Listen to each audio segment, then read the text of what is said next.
Hey guys, welcome to another episode of the Refuse to Lose podcast.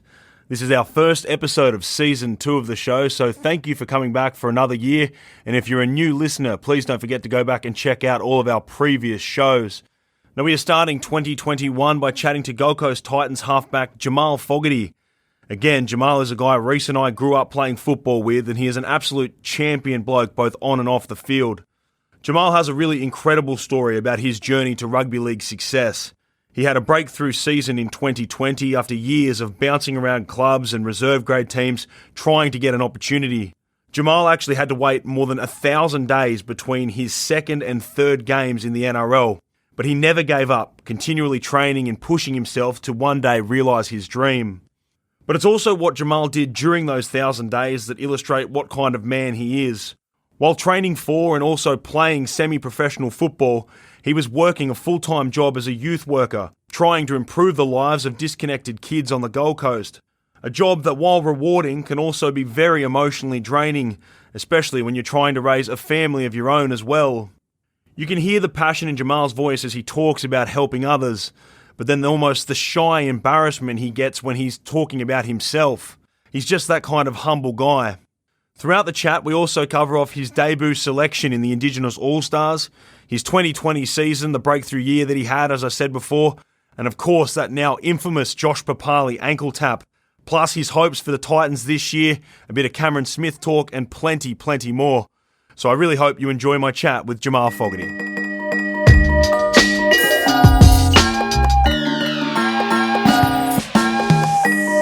All right, Jamal Fogarty, welcome to the Refuse to Lose podcast, brother. Thank you. The Bow Desert bad boy himself. Just a local deadly. Local deadly.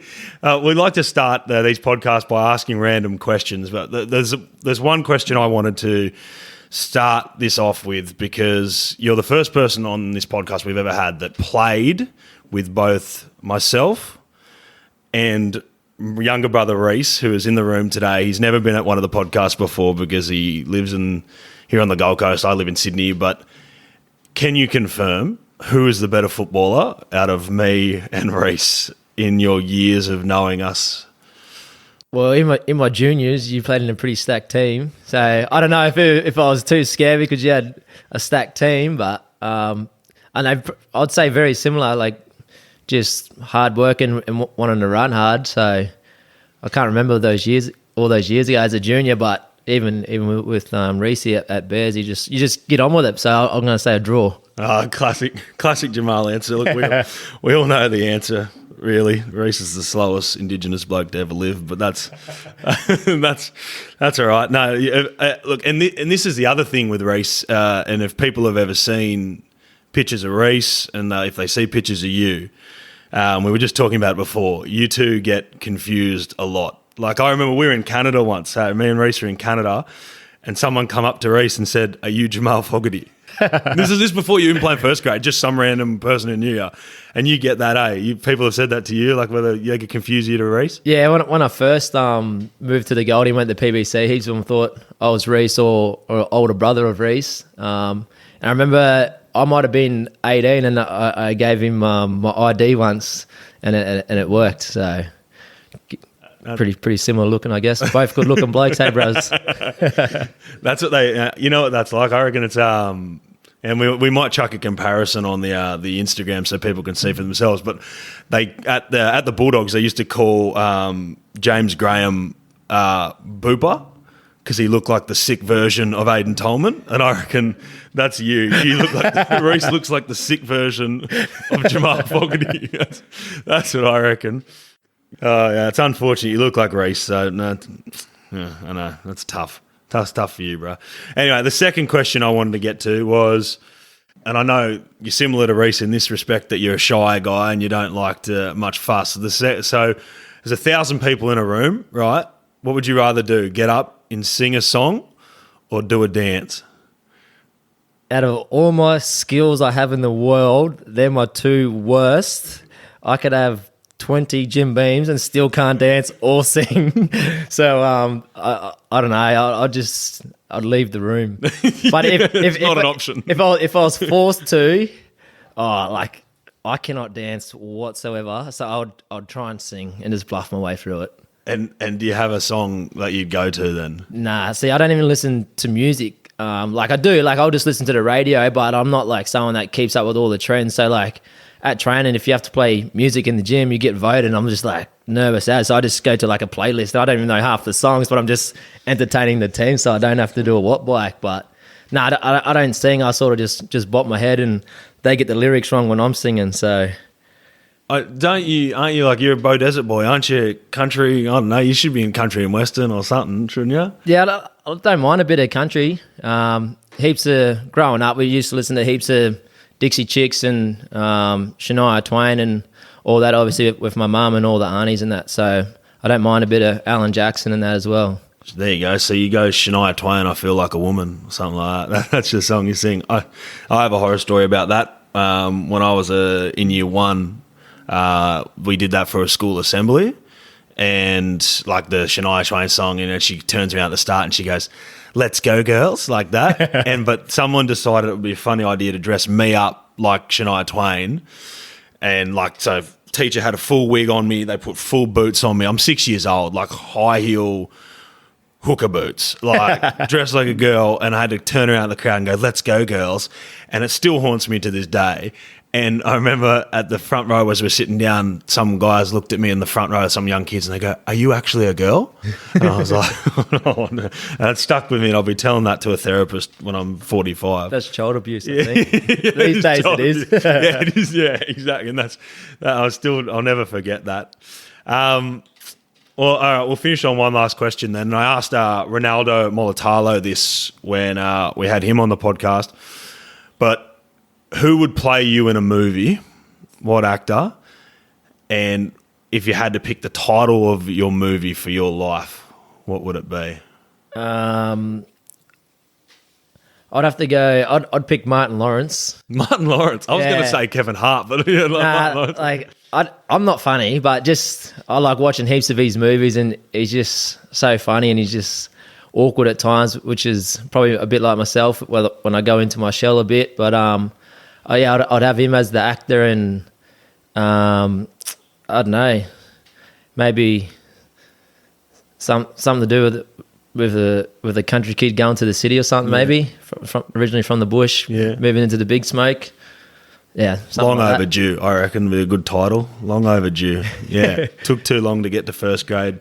Took too long to realise your potential, and I guess that's why we wanted to get you on, Braz, was to talk about your life and your kind of journey to the NRL, because it's, I think, a great story of resilience and standing strong and just doing what you love and pushing until you get there. So that's what we kind of want to get through. But I thought first we'd start with what's really exciting news is that, you know, now that you're here and you're playing in the NRL, you've just been selected for your first Indigenous All-Stars team, which if you ask any, you know, black fella running around, that's one of the best honours you can get. So tell me about your thoughts and what you first felt when you got named in that team. Yeah, well, it was last week we had a camp, and Anthony LaFranca at the club and Justin Holbrook sort of got the boys together and rattled off a few of the boys' names for the Indigenous side, and then they said me last, and I was like, oh, like pretty shocked, to be fair. And then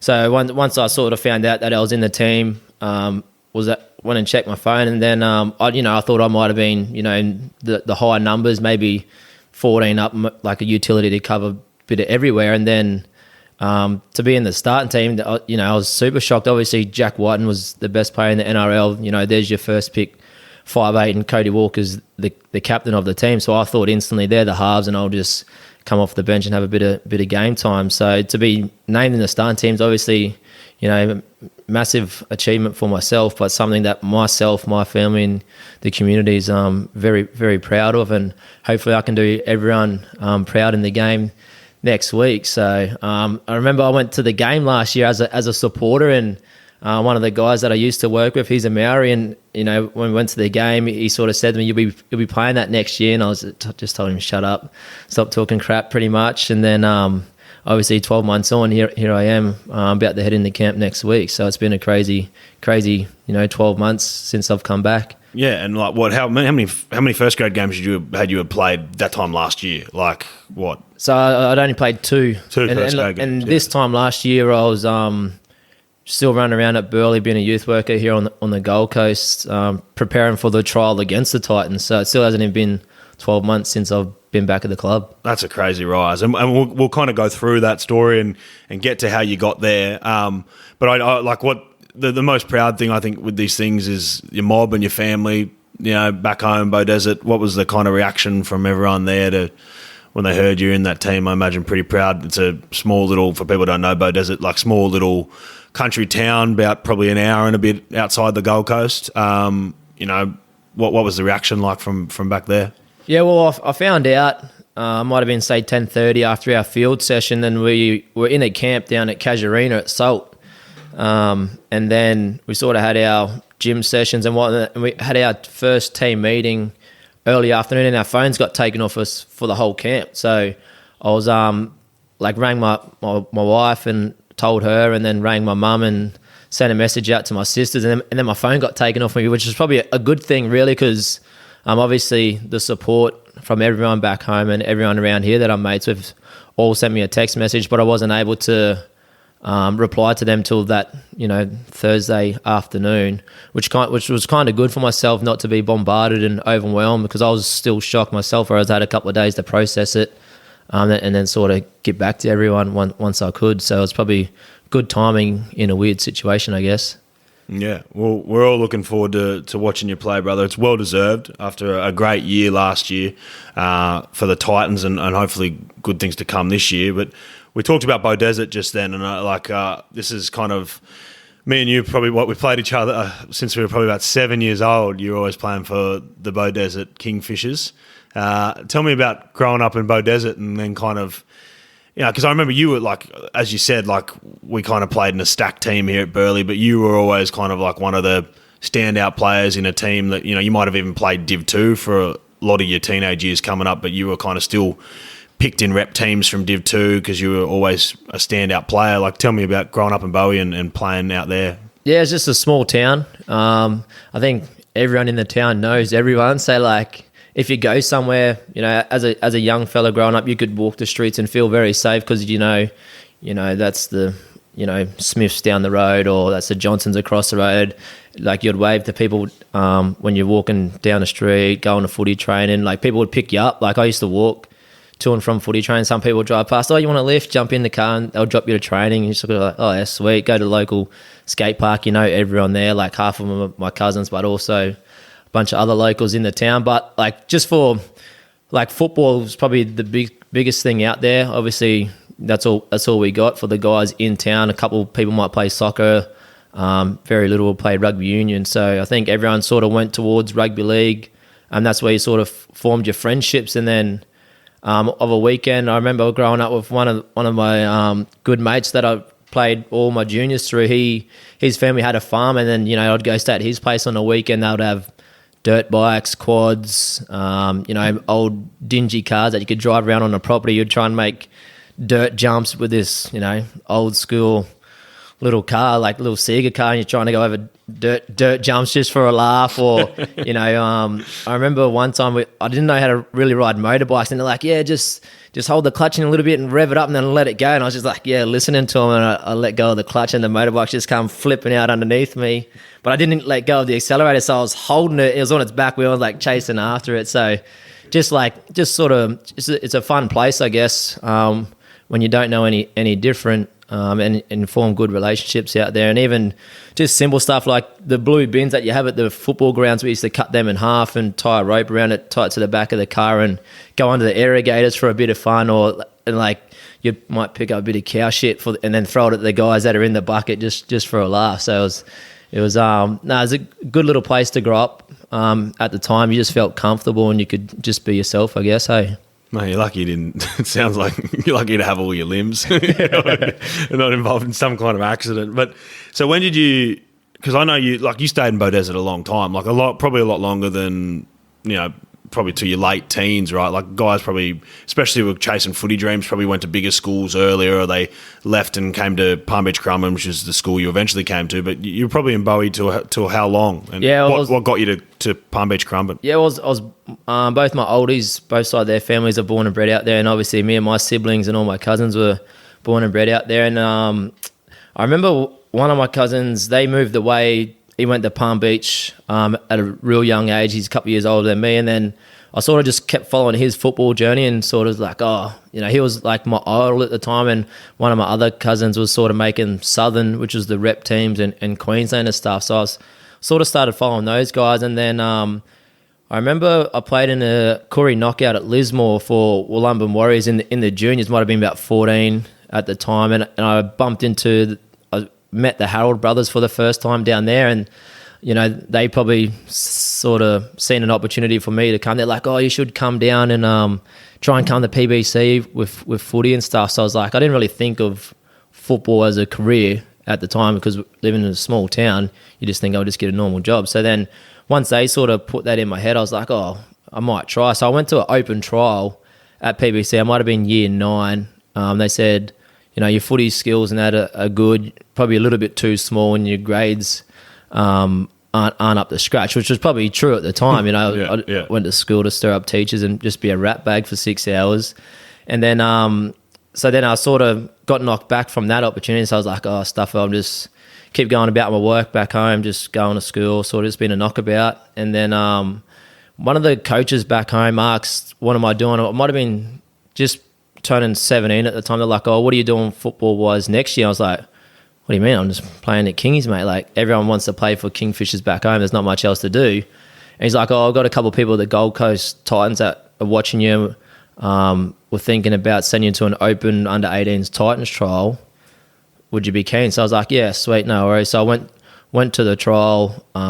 They were impressed with what I did. So then they sent me to PBC for my last year of school on a school-based scholarship. And then I was in their Melmaninga under-18s team for their under-18s. I think I might have only played 2 games or so. But then obviously once I got signed and was allocated that school scholarship, the Harolds, they put their hand up and said, mate, if you come live with us, we'll look after you, take care of you, and you just be good and get good grades at school. So it started from there, really. Yeah, okay. So then you did your last year at PBC, and did you play Australian schoolboys then, or did you get into that level? Is that what happened in that final year? Yeah, so I went from playing. I pretty much played Division 2 all juniors, just because we weren't that good in football. So then once I was playing under 17s Bs or Division 2 out in Burders, it came to PBC, and they're like, we're going to put your try. You might be in like the PBC C's team just for a trial, just to see how you go.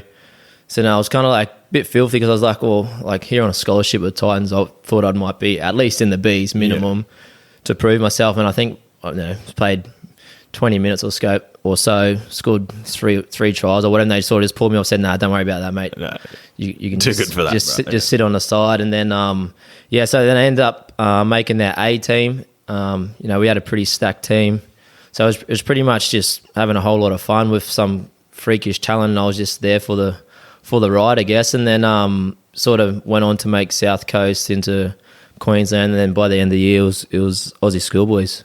Did you picked as halfback or fullback? What position were you playing? Nah, so I got picked off the bench in 14. So then I was kind of thinking, sweet, I played 5'8" for PBC, South Coast, Queensland. So I was like, I might just be a backup for the halves, because I think it was Kane Elgee and Curtis Sirenen were the halves. So I was like, sweet, if one of those guys get down, then I might get put in. But then I ended up playing bench dummy half.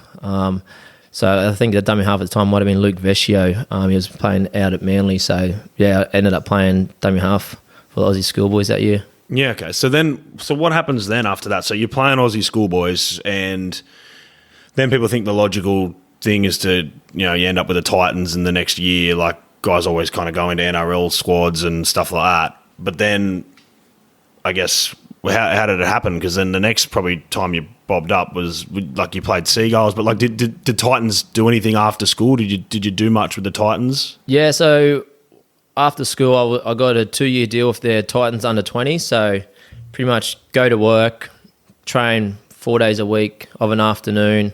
At the time, used to play the same day, same venue before NRL, like a curtain curtain raiser. So I played my first full year of under 20s in the halves, and a little bit of fullback and dummy half, just sort of a bit of a utility. And then the second year out of school and second year in 20s, I did my ACL round 2. So then pretty much couldn't work, couldn't do anything. I wasn't too sure what am I meant to do. I can't walk, I can't drive, I can't do a whole lot. And at the time, I remember I was living back home at my sister's place. So then obviously you have your operation, they give you a big bag of goodies, and then I couldn't do anything. So I just kept taking endones and tremels and all that kind of stuff and just letting the days go by. I didn't really do any rehab to get myself better just because I've never had a major injury, or I didn't know what to do. And then all the facilities I needed were here at Robina at the Gold Coast, and I couldn't drive.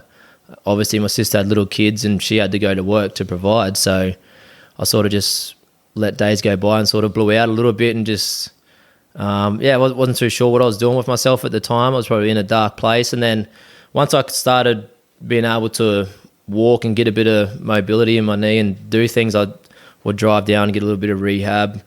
And I think the best thing that probably clicked into gear for me when I did it, I remember the Titans signed me on a 2-year, might have been a development deal in NRL. So I did my ACL. They signed me for 2 years with first grade. So at the start of it, I didn't really handle it well. And then I realised, I'm going to be training with Greg Bird, Dave Taylor, Nate Miles, Aris Harrison, Luke Bailey, big guns of the club. So I need to pull myself together. So I was lucky enough to get a 2-year deal there where pretty much you'd come to training every day, train and practice football. So I was just living the dream once I realised what I was doing.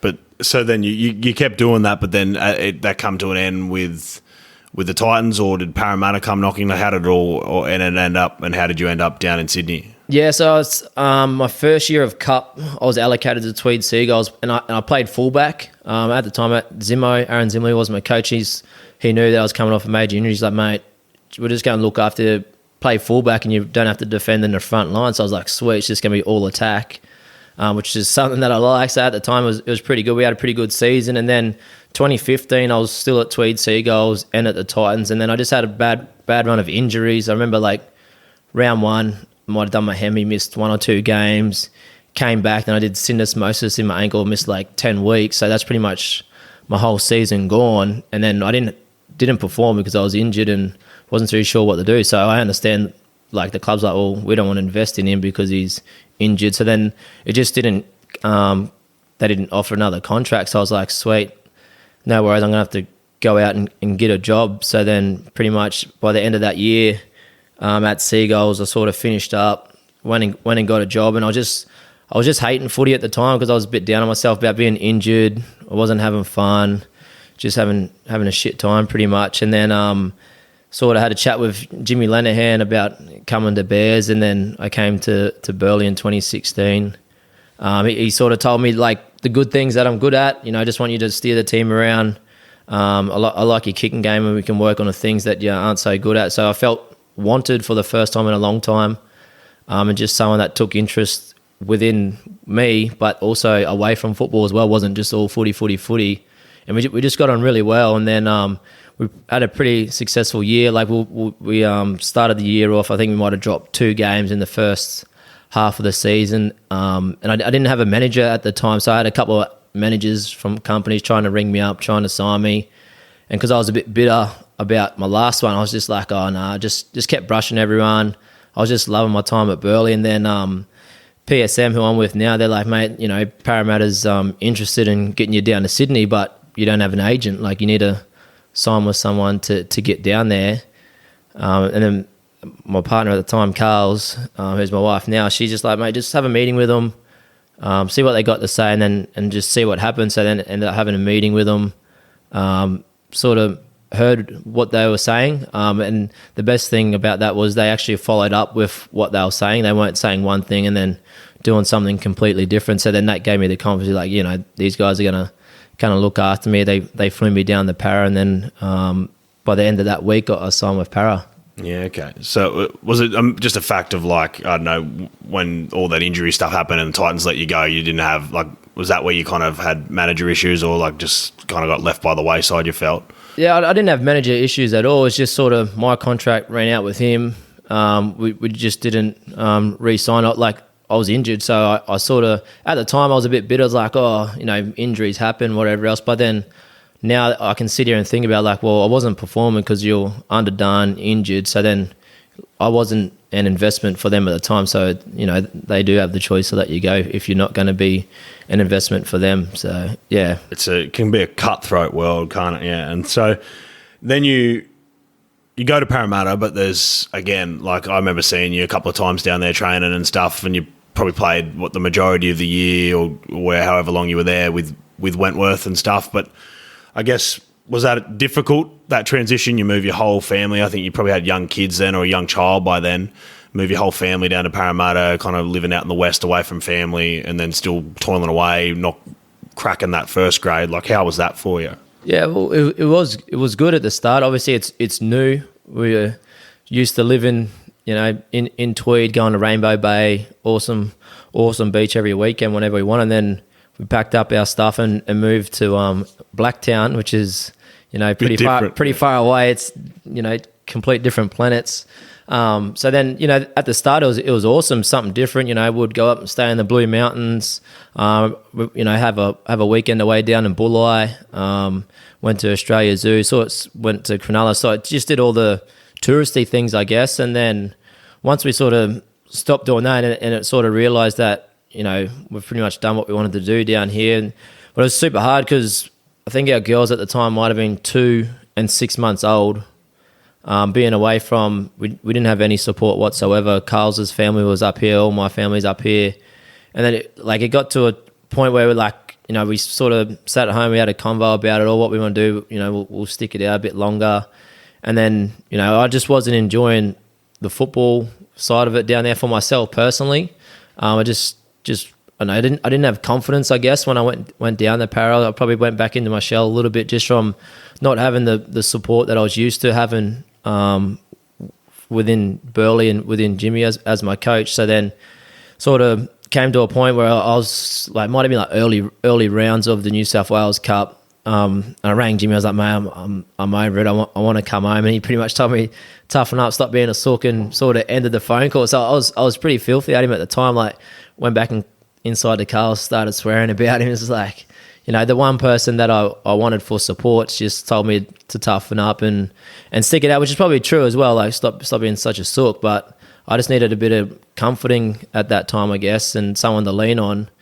So then that sort of made it a little bit hard, and then I was just like, I just tough it out a little bit. And when I was playing cup, I was sort of playing here, there, everywhere. Like, I think I'm a half, so I want to play in the halves. So there was times there where I'd be like I might play 20 minutes in the halves, get shifted to dummy half to fullback. And I remember one game we played against Penrith, I was playing centre and winger. Like, yeah. I haven't played centres since my junior days, and I think just that kind of stuff just rattled me heaps. And then, it was tough for us as a family with no support. Her mum and dad were doing us a solid, coming down, pretty much every week, every fortnight, but it just wasn't something that our family could do long term. So then I just decided to pack up and let's just move home and put the family before myself. So when you moved home, what there was no kind of nothing lined up? You just quit Parramatta. You're just like, that's it, footy's done. I've just got to go home and just be with my family over playing first grade or playing even any kind of footy. Yeah, pretty much. So I just said, like,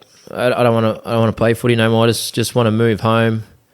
And then pretty much I was comfortable with my decision at the time. That's how I was feeling. Then I remember we packed up the house and just said we're coming home. So then we come back home, and then halfway from here to Sydney, we were driving home, and I got a call from Jimmy. He's like, mate, one of the boys is injured their hamstring. We're playing tomorrow night. Can you play for us? For Burleigh, yeah. So then back in he's the like, Cup, yeah. I need you to be at captain's run tonight. I was like, mate, like, I'm on, I don't know where I was, somewhere.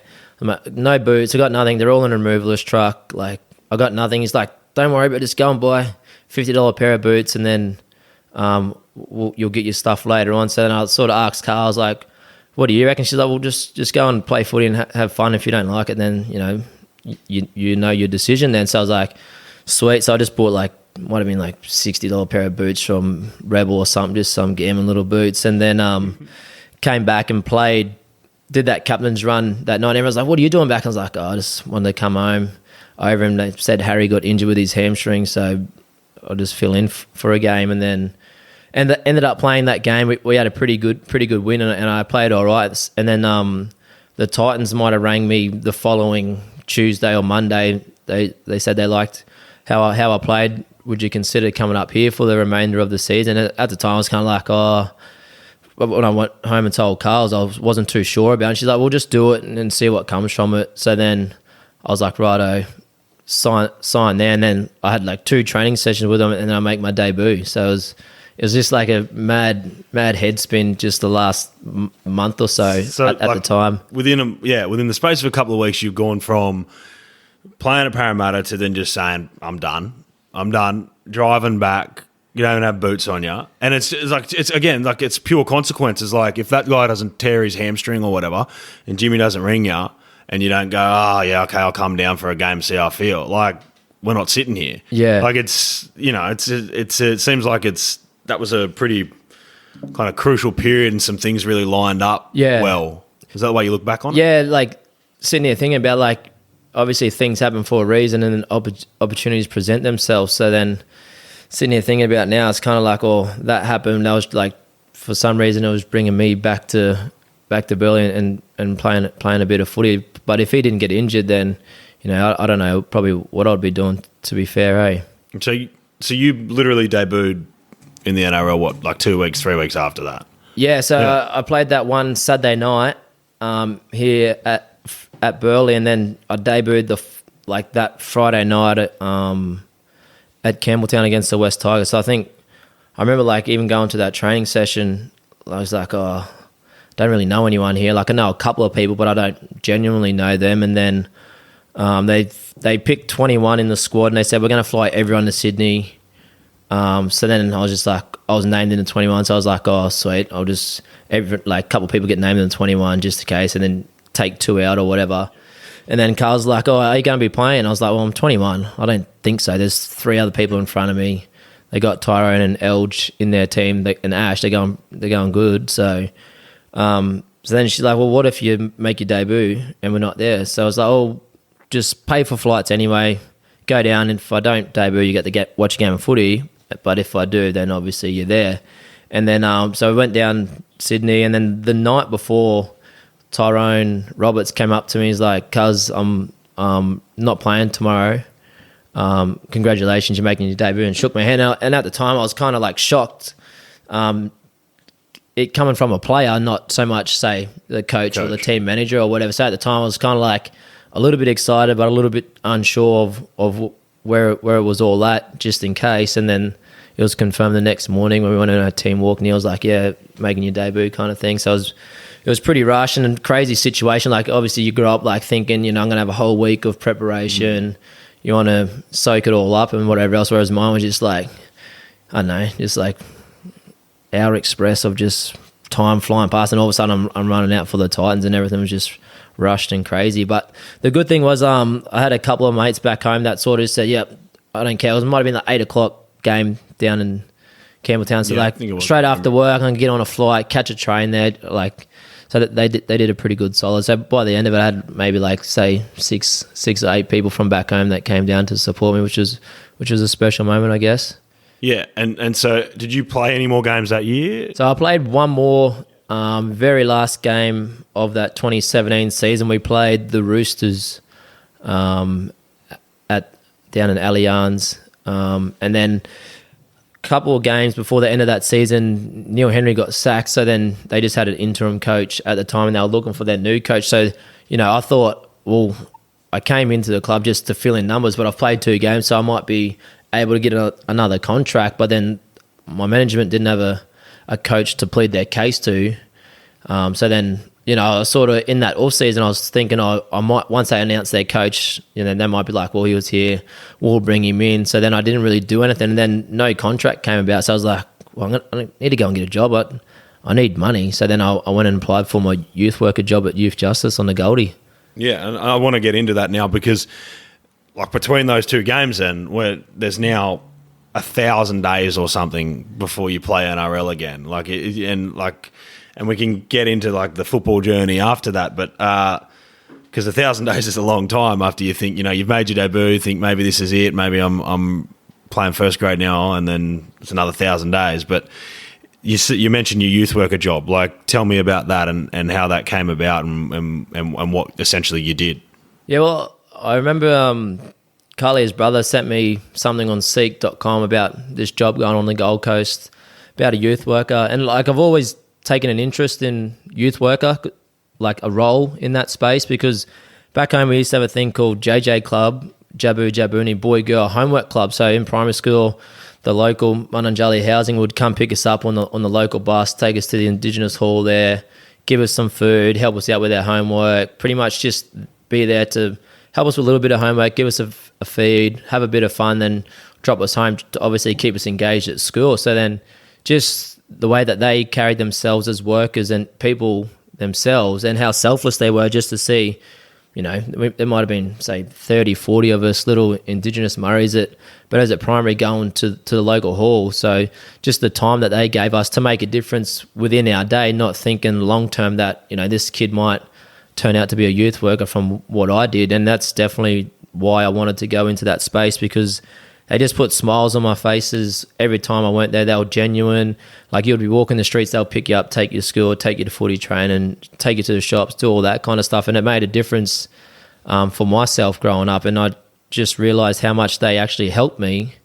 So I wanted to be that person for someone else. So then that's why I applied for the youth worker role here at Youth Justice on the Gold Coast. And at the start of it, I didn't think it would be probably as ruthless and raw as what it actually is, because you think, they're just kids that don't go to school, just going to a local skate park because they wagon school or whatever. But then it's just a complete different world that those youth live in, and you just got to adapt to their circumstances. You're learning every day on the job. So like, some of the kids that I'd work with would, say, steal cars, break in their houses, rob people. They'd have fights. They would, jump on the trams. If they seen, say, yourself on the tram as a teenager, he's got mad Nikes on, I'm going to staunch him, and now they're my shoes. They're like pretty intimidating kids, and you have to try and work with them. And then you also got to understand that they've never had a positive person or role model in their life. So where do I sit as a person? How can I get along with this kid and try and make a difference to their life? So the first 3 months was pretty hard to adjust, because some of the kids are homeless. Like, they would literally sleep in a tent behind the bushes, say on out the front here at Miami on the beach. And like me coming from Bow Desert, we don't even have homeless people back there. Obviously, say, for an example, rent's super cheap, so it's affordable. But for guys down here, I always thought Gold Coast, no homeless people ever. This is best place ever. But then once I got into it, I realised how many homeless people there actually are on the Gold Coast, whether that's mum and dads having children who then have children. Like, it's just family of generation after generation. They don't know any different. So it was quite sad to sort of see that kind of stuff, because I thought my upbringing was a bit rough and sort of how you going. And then I come down here, I was like, well, what am I whinging about? I always had a bed and a place to stay. I wasn't sleeping in the bushes or in an abandoned house with 20 strangers, like sleeping with one eye open, not knowing, are they going to rob me, stab me, sexual harassment kind of stuff. So it was pretty eye-opening. And I remember sometimes I'd go home and like sit at the dinner table with our family. I'm like, in my head, I was going, I don't even want to eat my dinner, because the kids I work with don't get dinner. They don't get a hot shower. They don't get a comfortable bed with blankets to sleep in. Like, winter here on the Goldie is pretty cold. Like, it's pretty fresh with the breeze kicking in, and then these guys are sleeping in a sleeping bag on the sand behind some bushes. And if it's raining, they're trying to find undercover shelters, or they might run in the tug. I'm going to steal a tent and go pitch it up somewhere, or there's an abandoned house. I'm going to sleep in there with 20 strangers that I don't know, because they're in the same situation. So at the start, it was super hard to adapt. But then sort of getting an understanding of that child or their family situation, you sort of comes to you like naturally, I guess, and you sort of put it to the side. Yeah, how do you go about, when you talked about those kids before, kind of getting through to them? Because I just had a mate who quit his job in media, left Sydney, and he's gone to be a youth worker up in Ipswich. And he said the same thing. It's like, getting through to these kids that have never trusted anyone, or they just shut off to the world, or they, think fuck you, why do I need to listen to you? How did you go about that, kind of getting behind that barrier? Well, I think, like they said, when I first started working, they're like, you need to build relationships with the kids before they give you any information about themselves. So we've only sort of got information on our database about, say, a little bit about their childhood and family and court dates and what they've gone to court for. But to get information out of that child, you might take 4 weeks of 3 or 4 days a week engaging with them, trying to talk to them. I remember some kids, I'd pick them up, be like, hey bros, how you been going? That, and they won't look at you and they'll just say good. So then you'd be like, I'm rattled. Like, they didn't even give me an answer. What's my next question? And then you'd sort of keep asking questions, and then you have to balance it out. It's like, am I just going to keep asking yes or no questions, or am I going to ask open questions where they can sort of, give you an explanation of what they've been doing, or just something like, how's the family going at home? Because then they'll give you a little bit of information. They might give you a couple of names, or who they live with might be grandma. So then you'd be like, hey, how's grandma going? So then they're like, he remembers grandma or grandma's name.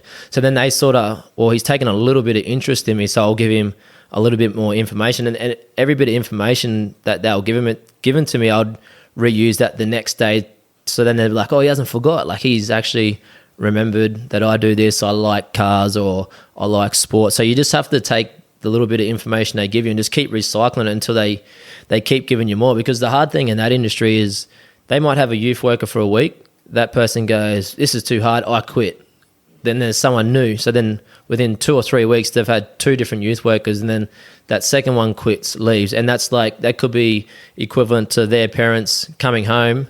We've committed a crime, mum and dad are going to go to jail, or that kid goes to detention, or they're going to go to a resi house, or they might have to go from living with mum to go living with dad. So they've had all these like switches and changes throughout their whole life. So it's about stability, comfortability, I guess, and just that same person building relationships with, just consistency, seeing that same person. So then once I started understanding how they were, then, they would open up. And then by the end of it, I had great relationships with some of the kids. And even though they would still be out doing their bad things, but I could tell them, stop being a dickhead and pull your head in, and they would sort of take it in a little bit.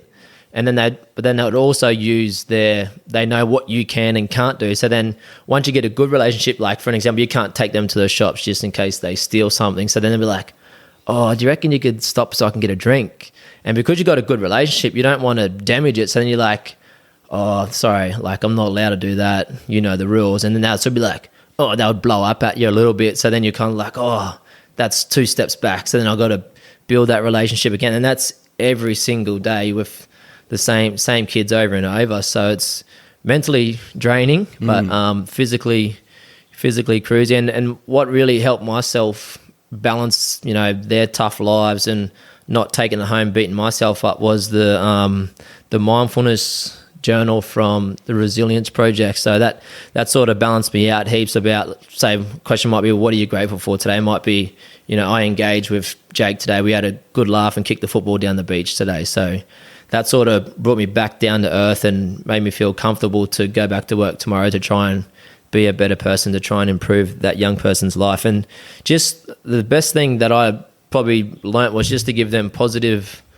support, like, hey, thanks for showing up today. What would you like to do? So they'd be like, let's go for a walk around Burleigh Headland. So while you're walking, you'd be like, start talking about their issues, like, why are you drinking so much alcohol, or why are you smoking marijuana, or why are you drinking alcohol with prescription drugs, they're not a good mix. Or you just have little conversations with them about their choices. And I always just tell them, I'm not a school teacher, I'm not a police person, I'm here to help you. If you need me, I'm always going to be here. But then they know, like, he's not a cop, he's not a school teacher, he's actually here to try and help me. So then they might be like, I'm struggling at home with this. So then you'd be like, all right, what can we do to make it good for tonight for you to show up tomorrow? Because then that just shows that young person you care about them. And then once they feel like someone cares about them, they'll show up tomorrow. Like, even though they don't have a phone, they don't got a watch, if you'd be like, hey, I'm going to pick you up this time tomorrow, they'll be there. But then sometimes, obviously, if they go out up all night, then they're not there. And go knock on the door, they'll be telling you to piss off, swearing at you at the door, and be like, come on, mate, it's just going to be cruisy today.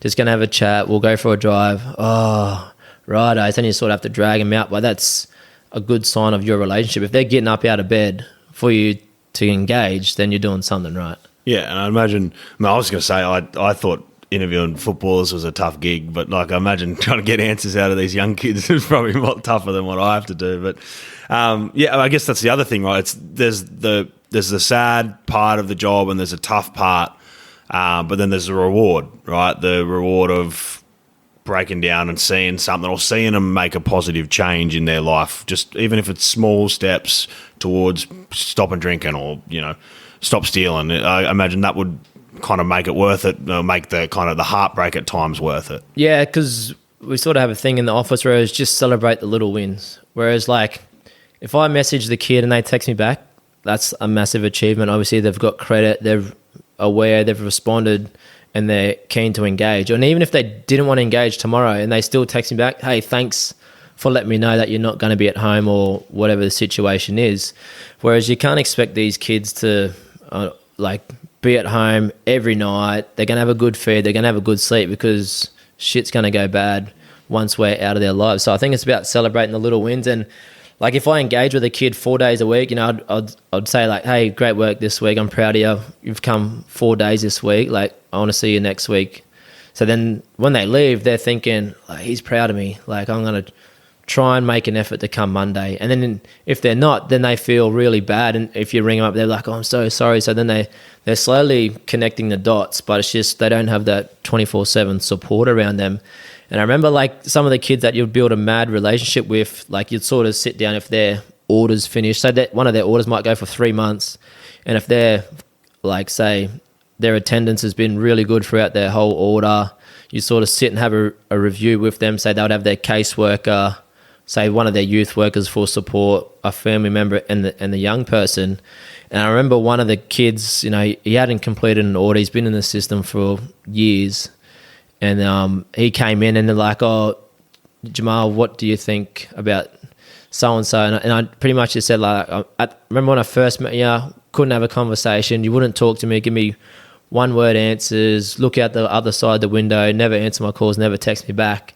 Now, like, I can't shut you up. Like, all you do is talk. You're always messaging me. Like, we have a really good relationship. And because he's never had that positive support person, he didn't know how to control his emotions. So to me, like, I was looking at him and his face was like really angry and he was so tensed up. And I was like, oh, he's going to smash the room up. But then he just started crying. But he didn't know how to control his emotions because if he's homeless or whatever, obviously if you're crying and showing emotion, that might be a sign of weakness to others. So you have to sort of put that tough front on all the time. But for him, like, yeah, it was weird. So he's like full flexed up, tensed, hard out, but bawling his eyes out. So then like it sort of made me get like watery. I was like, oh, like this is so sad. He doesn't even know how to cry, the poor kid. Like that's just his emotions. He doesn't even know how to express that. So then like I sort of went around and gave him like just a cuddle just for comfort with his grandma, and his grandma's crying, and then they started hugging. So it's those moments, like even though he's say was still offending or went out to reoffend, it's those little moments that you celebrate and be like, I've made a difference in some way. But it's, unfortunately for us, we're not with them every minute of the day like a parent because we only have a couple of hours each day during the week to make that difference. So just little victories like that was pretty cool. And even like for a kid, we sort of put together a fitness program where me and one of the boys at the office, we said like every kid loves a free feed. So let's put a program together about a little bit of fitness, a free feed, and let's just have conversations about drug and alcohol or who's my 5 key relationships I have in the community that are safe, like trying to turn them into positive. And one of the kids, he's one of the tougher ones in the older boys on the Goldie. We had a barbecue, like just a standard program day, and he come over and he's like just started crying, like bawling his eyes out. But for him to feel comfortable enough to come to us and talk to about his issues and cry in front of the group meant, we're doing something right here. He's feeling comfortable in front of 5 other teenager boys to show some emotion, So you just got to celebrate those little wins. And that was the first program that he actually finished in, say, 4 years of youth justice, which is, that's another good victory for us as an office or as youth workers.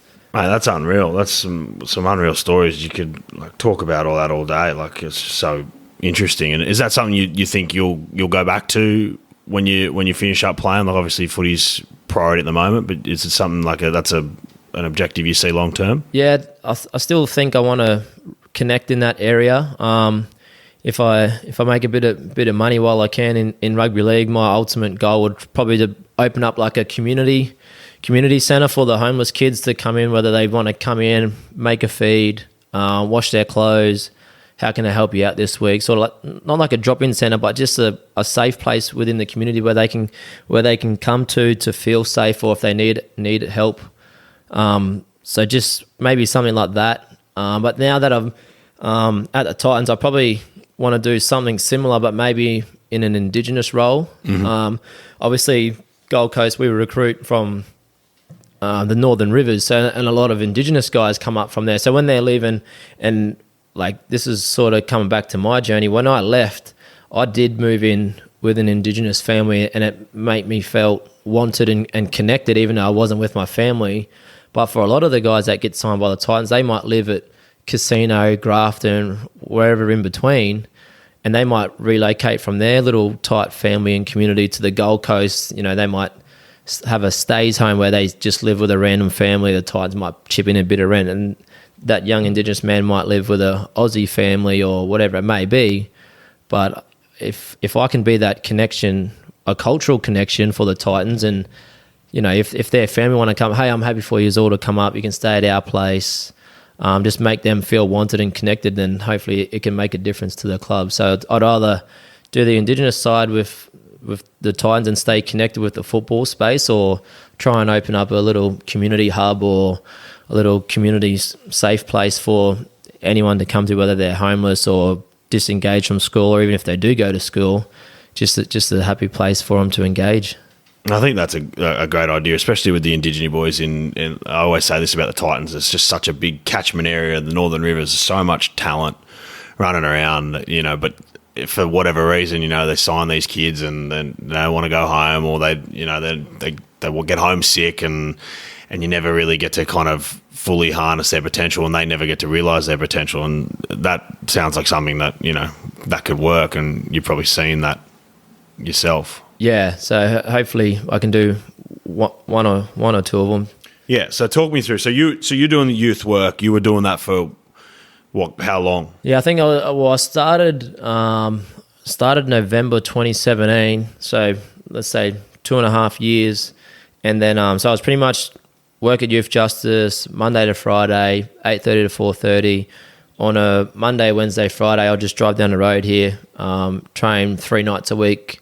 At Burleigh, Queensland Cup at Burleigh Bears. And obviously, you'd play on the weekend. So I've done that for the last 2.5 years. So it wasn't too bad, because I just worked Youth Justice, and Burleigh Bears is like a 5-minute drive. So I'd go to work and then I'd just go straight to training.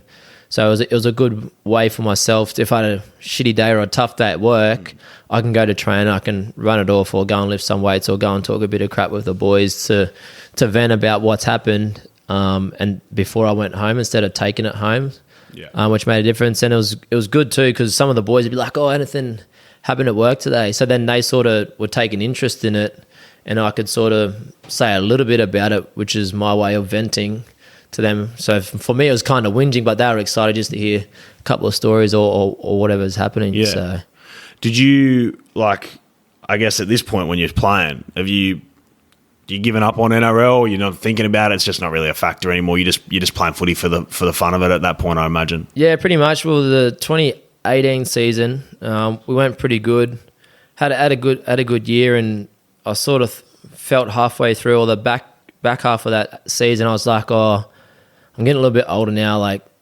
NRL is probably too far gone for myself now. And so what are you, 20? Say I might have been 25 or 25, so. 25, yeah. And I honestly believed that, and then I sort of just let that ship sail, and I was like, I want to play as many cup games as I can for Burleigh.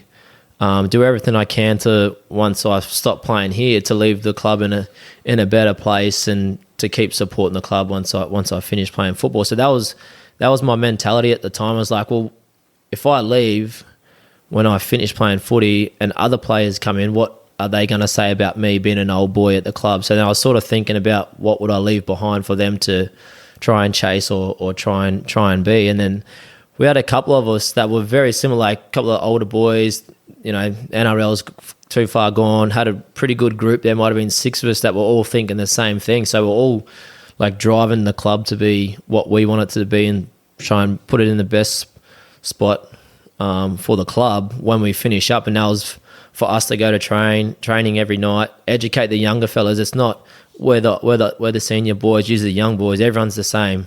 And that was the best thing about Burley. Like, you could rock up first night of the training and Jimmy would be like, I don't care if you've been here 1 minute or 10 years. If he has something to say, everyone listens and everyone's on the one platform. So then for us as senior players, we're like, let's just try and get them as best as possible, and then make them chase our jerseys, which would keep us on our toes. And then that was our mentality of educate the young guys to play good footy, because if they're playing good, they're going to steal my jersey, but you're not going to get my jersey.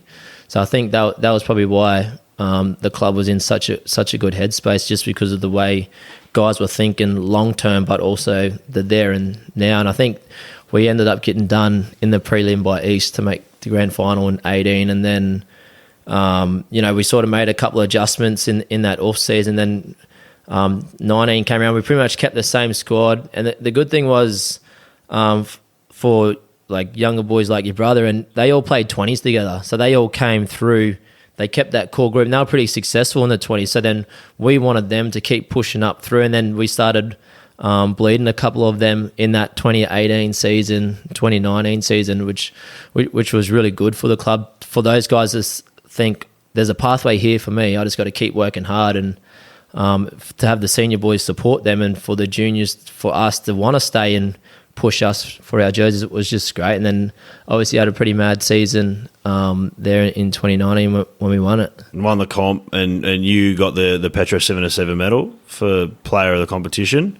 Like, I guess that was the springboard, right? Like, that kind of, even at that point where you're like, okay, there was, people started to talk then, like, Jamal Fogarty should probably get a crack at the Titans here. He's the best player in the Queensland Cup. He's carving up, Burley's playing. The Titans probably need someone in that role, just in that general role. Did you at any point think, even maybe frustrated, it's like, well, why can't I get a run? Like, surely I'm good enough to at least warrant being in the conversation. Yeah, well, in that 2018 season, at the start of it, I was kind of thinking, like, I'm playing good footy, but I still can't get a gig anyway. So then I pretty much just put all that NRL to the side and put all my eggs into Burley and just wanted to do best for the club. And then somehow I got player of the year. Like, Harry Grant killed it. He'd make 52 tackles every game in the middle, set up 2 or 3 tries, score 1 or 2 every week, killing it. And then I remember at the awards night, the week before, Jodie at Burley, she's like, oh, you need to go to the QRL awards night. I was like, I don't want to go. And she's like, well, they need X amount of people from each club to represent the club.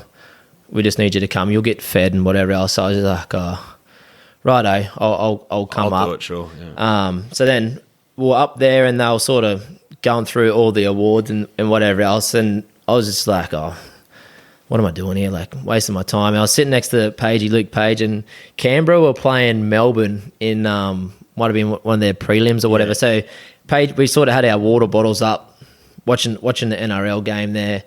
And then I think Josh Papali or someone might have scored to win the game. And I was like patting Pagey on the inside of his leg, like cheering for Canberra. And then they said, oh, the Petro 7-7 award goes to Jamal Fogarty. And I like knocked the phone down real awkwardly and like stared at each other and were like, what's going on? They're like, bros, you won it. And I was just like, what's going on here? Like, I literally went up there for a free fee because, I told them if Harry Grant doesn't win it, he's been robbed, the poor bloke. And they called out my name. I was like, oh, what am I doing up here? So then, obviously, like, massive honour and to get that. And then in that all season, I was like, well, if like a couple of like articles in the paper and whatever I was saying, might come back to NRL. And I was like, oh, if there's any chance that I'm going to get a gig, it's going to be this off season. If I don't get it, then who cares? Like, it's gone. I'll just keep doing what I'm doing at Burleigh. Like, great bunch of blokes. Just love the club and the area.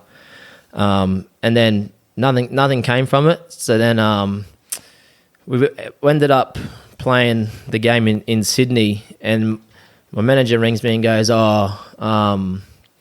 Newcastle might be interested, just need you to play well tomorrow. So I'm just like, got to play well on National Grand Final day. Like, so the Inter Club Challenge, the two state leagues play each other before the NRL Grand Final. Yeah. And just quickly, I interrupt you, but go back to that story. But you haven't had good luck in those games, have you? You've played two of them.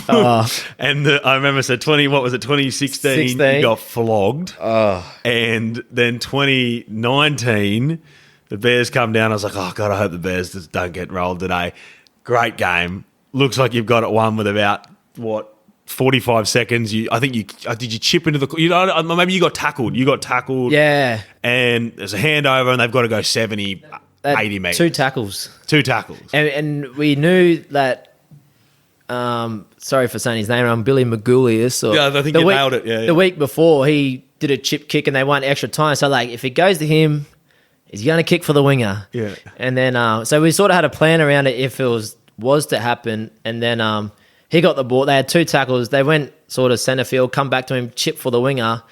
Anthony Don, safe as house as catching the ball. Cody Rose, safe as a house, catching the ball. Dylan Fithian's like safe as. So we had three of them in a triangle. Yeah. The ball's bounced in the middle. Missed them all. Missed everyone. Like Bermuda Triangle. And like a Newtown guy just caught it, scored on the post. And I just was laying on my back, looking at the sky like... I didn't even know what was happening. Like, it was just kidding. Yeah. It was just crazy. And like, so my manager's like, man, I need you to play good. So I was like, man, I haven't even been thinking about this stuff. So then, obviously we played pretty good as a club, and then sort of had a little bit of interest there. And then they sort of had a bit of, not issues, but they just didn't have funds in their salary cap for me to go down there. So I was like, and they were honest, and they flew me down there. Adam O'Brien did a great job, was honest as, sort of said, we want you to come, but unfortunately we got no funds and all that kind of stuff. So I was like, no, I honestly said, thanks for taking an interest in me, a bit older and whatever else. Thanks so much. Hey, if you somehow manage to find funds or whatever, I'll happily come back. And he's like, no worries, mate. It went really well. And then, so I couldn't go there. So then I just came back here, and then I just got on with the season, ripped into the preseason. In that preseason, I think Jimmy gave all the senior players, we had three or four sessions before Christmas, so we pretty much didn't even have a preseason.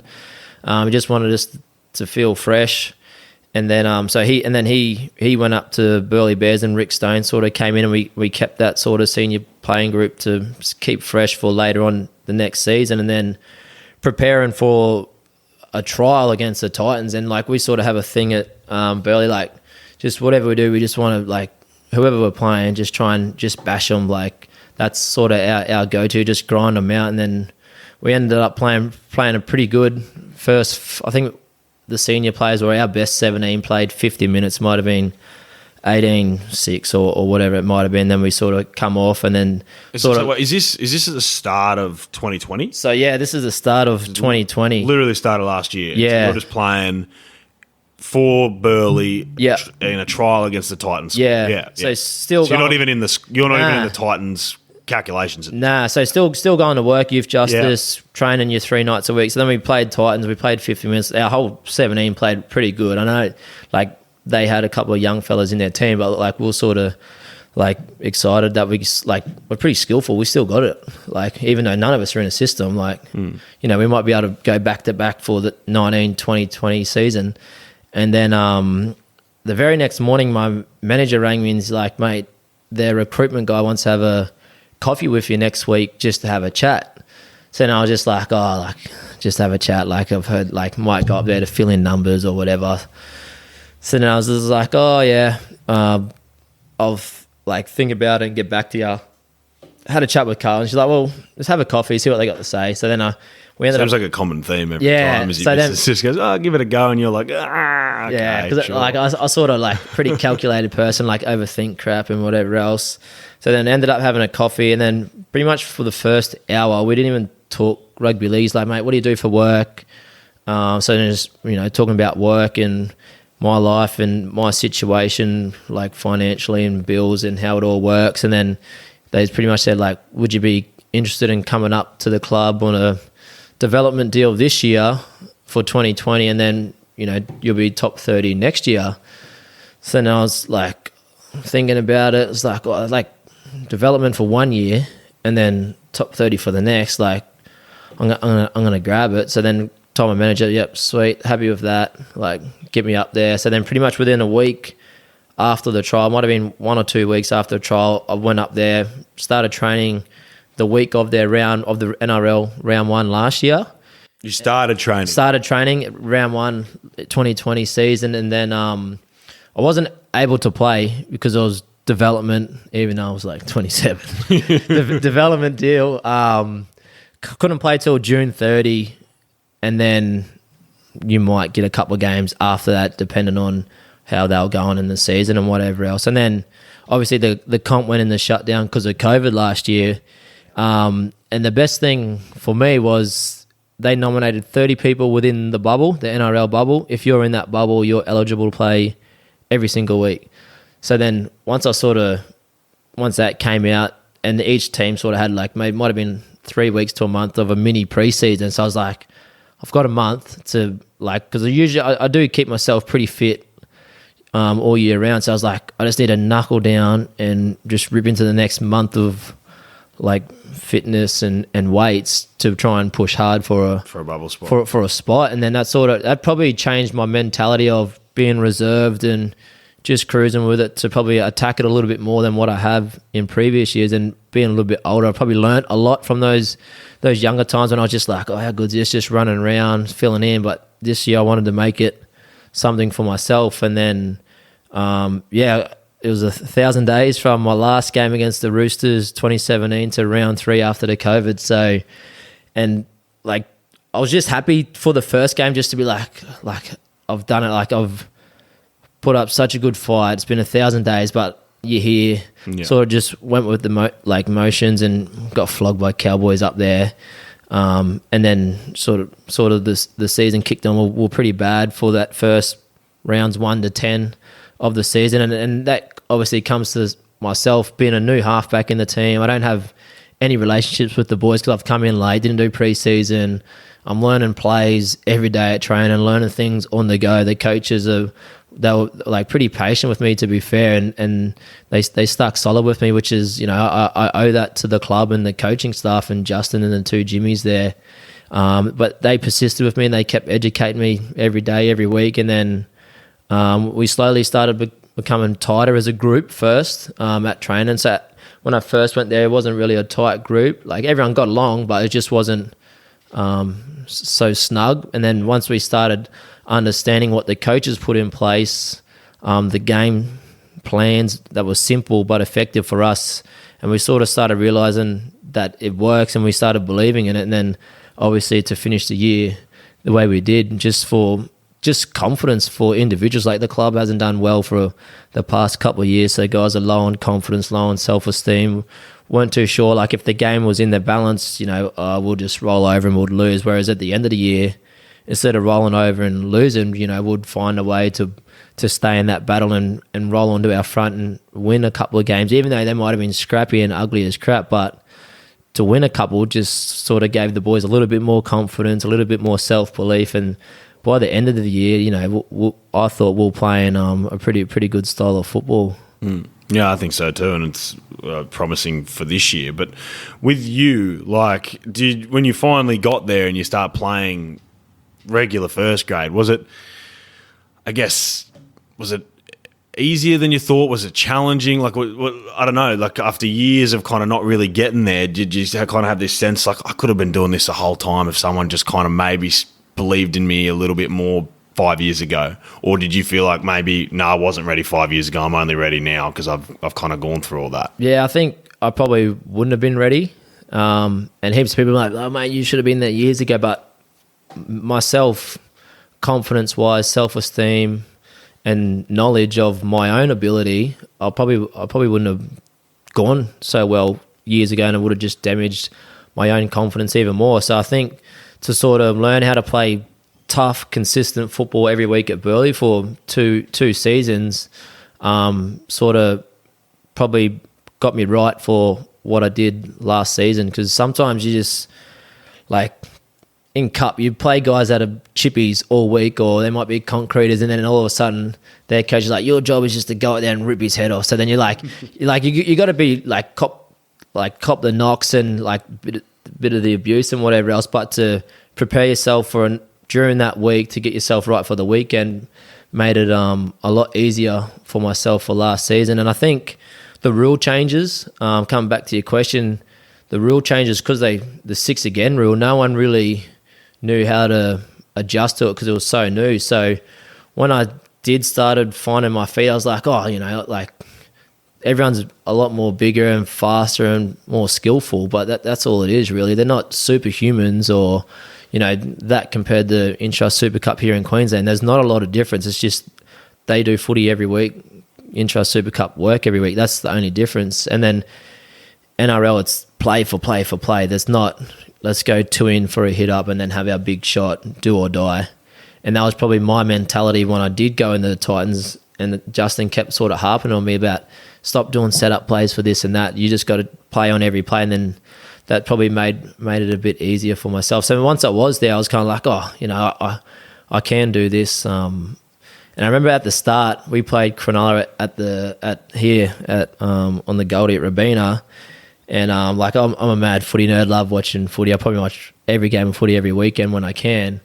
And we ran out, and I was like, man, that's Wade Graham, like standing on the sideline. We're about to kick off. Josh Dugan, like all their players, and I was like, I can't believe I got to tackle him. Like I was a bit starstruck. I didn't know what to do. And then when I was and that was earlier, so that was kind of like my mindset of just being starstruck from these guys, and then I'd come up and shake my hand, like congratulations on getting back. So then I was kind of like, a little bit of confidence. So getting confidence from other players taking notice of my journey, sort of be like, hey, like they're congratulating me, telling me I'm doing a good job. Maybe I do belong here. And that's probably started the confidence for myself. And what about, even I was a bit lost on the timeline. So you're training the trial game, you're playing the trial game in January.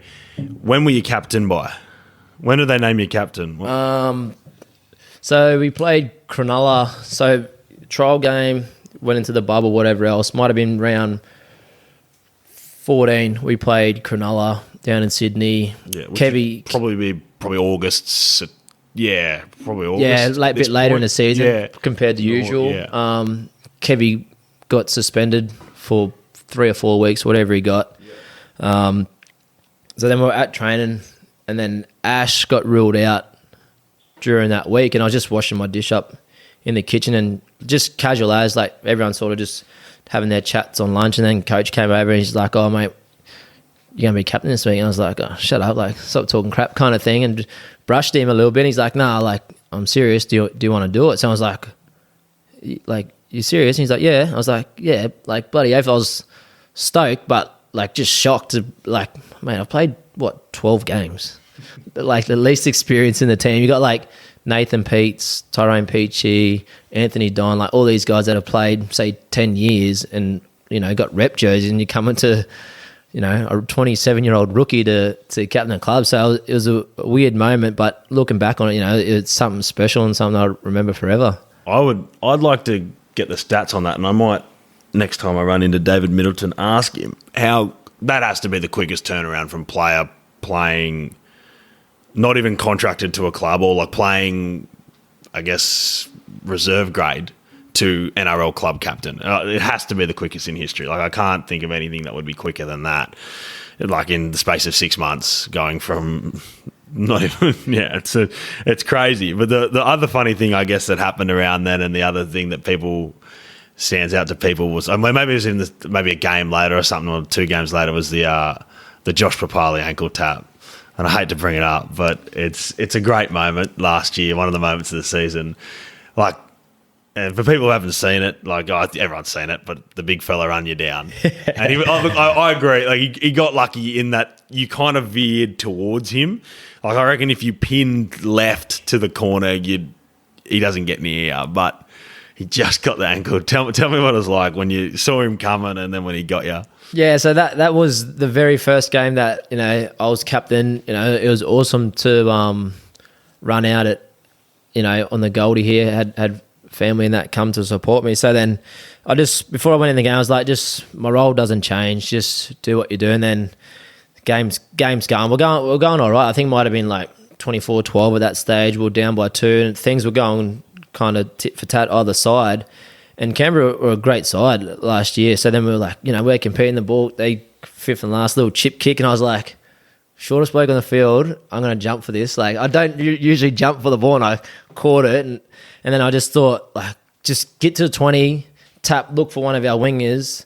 And then once I tapped it, I only seen, there might have been like 3 guys in front of me. I was like, just run. And so I tapped it, ran, just did a couple of swerves and jinks and that. And then all I seen was goalposts at the other end of the field. I was like, this is it. Like, quickest way to a try line, just run straight. Like, just get there. So then I was running and I could hear someone over my shoulder, but I wasn't too sure who it was. I could just hear heavy breathing. Just a big beast. Yeah.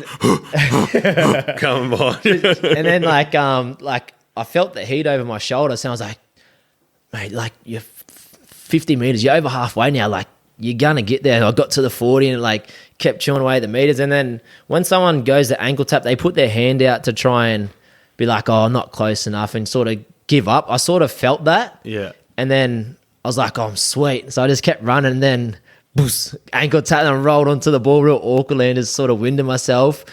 And then the rest like, oh, knock on. I was just... You didn't drop it? I just rolled over the ball really awkwardly, and I didn't lose it. And then the boys are like, did you lose it? And I was like half-winded. And then Jordan Rapana's like, cuz, how'd you let him catch you? I turned around, Big Pa was just like sucking in the big one. I was just like, oh my God. Like, so you didn't kind of realize till you got tapped. Nah. You looked around, you go, oh fuck, it's Josh Mafali. And then like Rapana was just like looking at me, laughing, like giving me a bit of cheek. And I was just like, oh my God, what has happened? Yeah. Like, are you kidding? Like, and I just like, almost like my world just went black. I didn't even know what was going on at the time, eh? And then, like, obviously, like, everyone after that game, like, people must have rang up Telstra and got my number, because everyone texted me. Like, they'll send me a photo of it, they'll send me a meme of it, they'll send me a video of it, or they'll be like, bros, how did Papali catch it? You'd be like, oh my God. Like,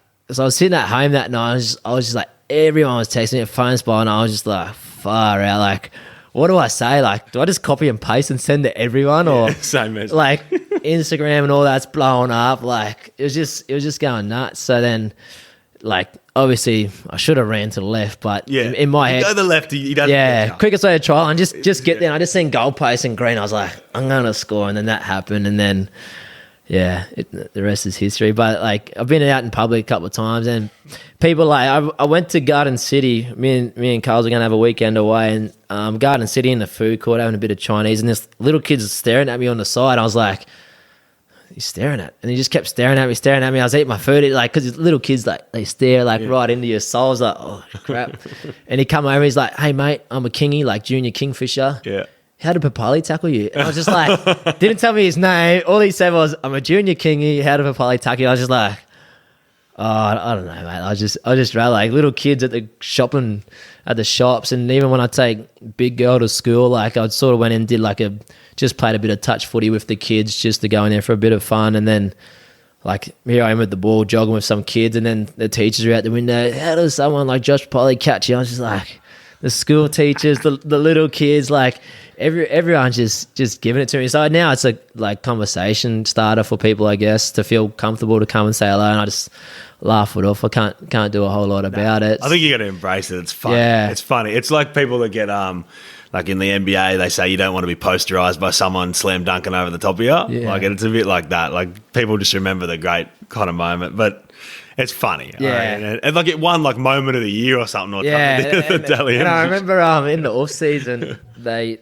made a pair of budgies with that tackle on it. So Budgie Smugglers have even rubbed it in even more. I think they sent a whole box to Canberra Raiders, their whole players and that got it. And then so I was like, well, Can I want it. Can I have a couple? So they said they actually. So it's a picture of him ankle tapping you on the budgie smuggler. Yeah, so they sent me 2 pairs of budgies that I rock at training, and some of the boys are like, oh, what are those budgies? And they start realising like, oh, that's awesome. So got 2 pairs of budgies out of it, and then in the off season I took my mum and dad and siblings down to Mantra on Salt in Casuarina. So one night out of all the nights, we go to the Salt bar to have dinner, have a couple of beers.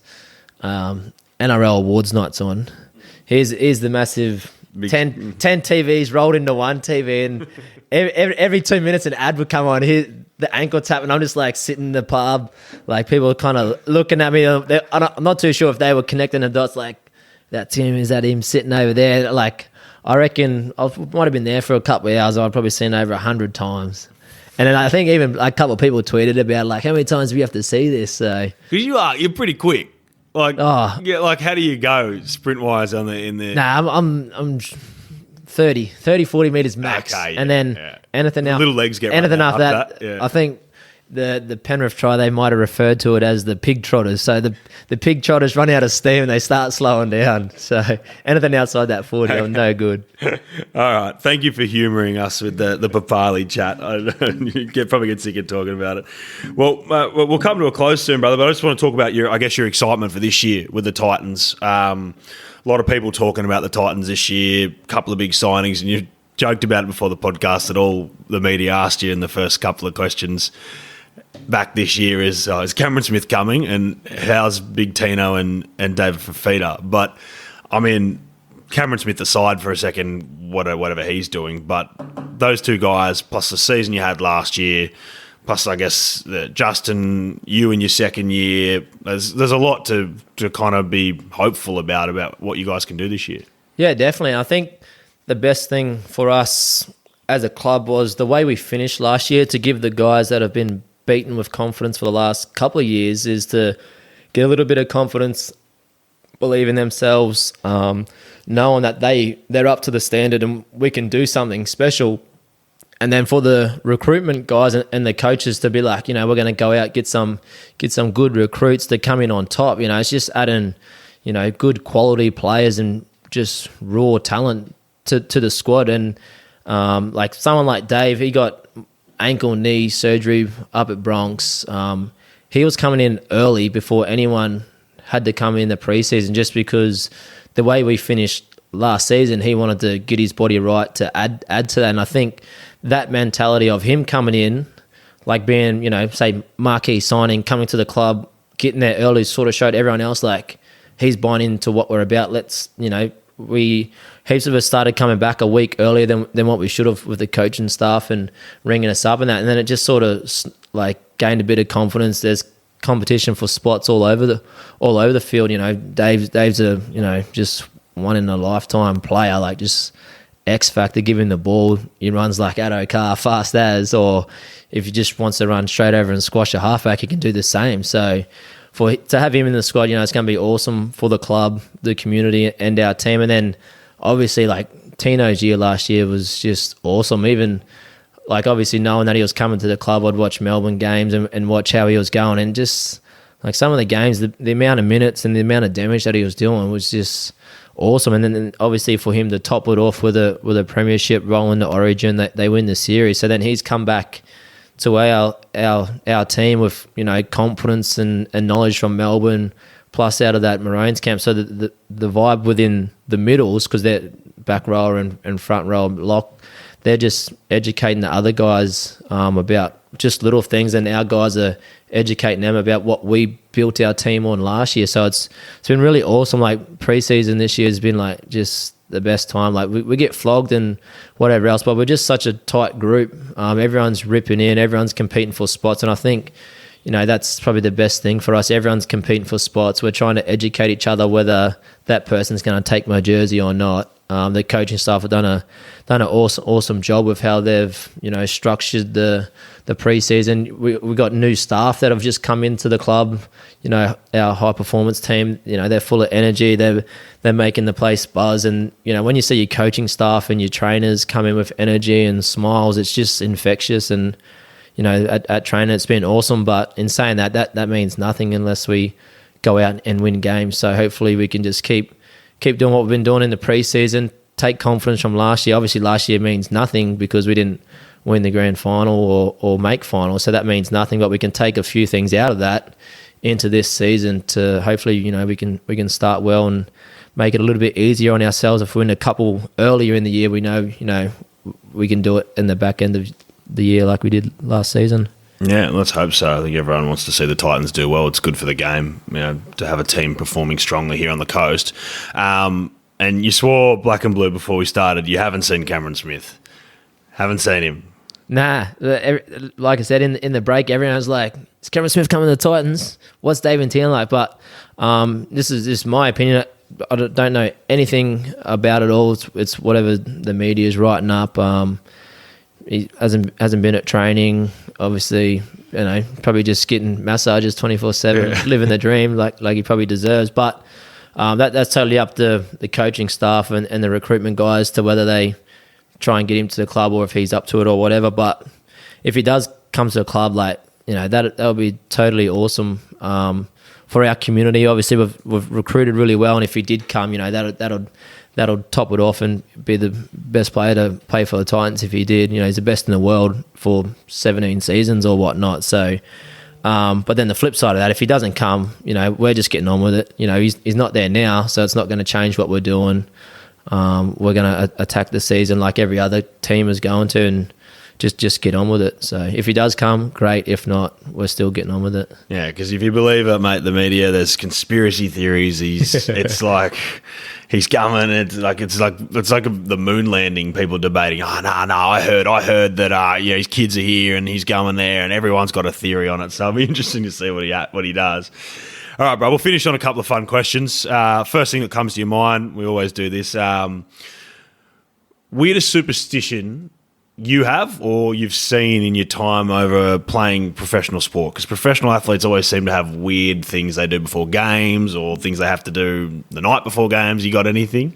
Yeah, I got heaps. Well, probably got that much. I got mental health, but so I try and get a bolognese with a bit of garlic bread and might be a little bit of chocolate or ice cream the night before. I try and have my last meal, say in between 3 hours and 2 hours before the game. Not a big feed, but just to fill myself up a little bit. And then obviously I'll put one sock on, one boot, the other sock, the other boot. Warm up in my training shirt. I'll do warm up in my training shirt. I always try and have chewing gum in the warm up. Just for some reason, I just feel relaxed. So even at training, I always have chewy just to take my mind away from things. So I got a fair few, and then I obviously put my jersey on just before I play, so that it'd be the spag bowl and the garlic bread night before every night with a Powerade or a Gatorade. Then I feed in between that 2 and 3 hour window. One sock, one boot. One sock, one boot. Training shirt. Never warm up in your jersey.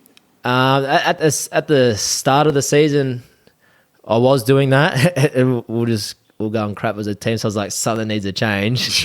So obviously that's the first thing you do. Yeah. So that's just just my head ticking over with mad ideas. So then I just changed that, and then we started winning a couple. So I was like, no, I'm not changing. This is ritual. This is like a religion.